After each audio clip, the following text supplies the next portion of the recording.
Hey, what up, Grind Time Nation? Welcome back to the next episode of Grind Time TV. I am Coach Alex Maroko, pronounced just like the country, spelled absolutely nothing like it. You know, inevitably, as you stay on your grind time, you are going to find success. Success is going to come your way. As long as you keep going on your grind every single day, stacking that grind every day until it adds up to something great and something beautiful, success will find your way in the game of basketball. I promise you that. And that's kind of the lesson that I want to impart on you today.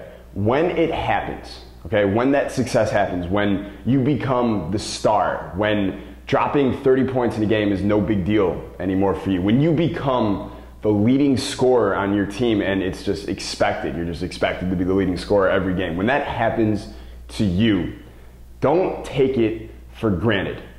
This past week, as I'm reading a lot of the news stories and media clips and stuff like that about the teams that are going to the Sweet 16, a lot of them obviously on the number one seeds and the really high seeds and things like that, you'll notice that none of the media spend any time congratulating any of the coaches, congratulating any of the players, the fans, anything like that. Most, 90% of the stories are about obviously going to the week's games and the matchups and stuff like that, but very little time was spent actually just giving a little bit of recognition to the coaches and to the players and to the fans and to the programs and everything like that. The media, they take for granted what these players and coaches and teams have accomplished. Because I don't care who you are, I don't care if you're Duke, saw what happened to them, I don't care if you're Syracuse or Michigan State or whatever. Making the Sweet 16 is a very big deal. There's 16 teams left in the world that have made it that far. That is a very big accomplishment.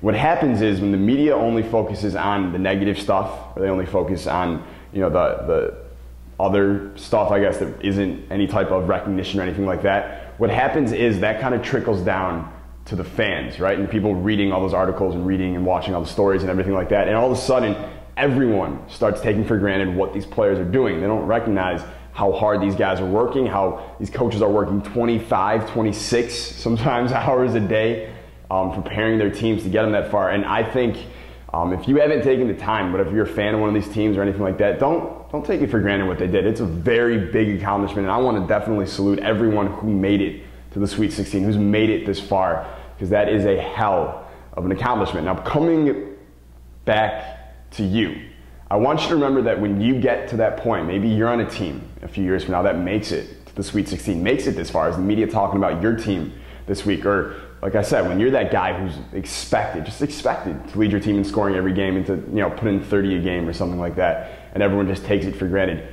don't let yourself get influenced by that. I want you to not take it for granted. I want you to be proud of your accomplishments. Kind of pat yourself on the back. Take the time if you have to literally think about it and be like, yeah, I'm doing something pretty effing awesome. This is pretty good what I did here. It's a pretty good, transformation I made or whatever. So keep that in mind when you get there, all right? Like, you don't have to be fully satisfied with what you've done. Truthfully, you should probably never be fully satisfied, but be proud of your accomplishments, all right? Because they mean something.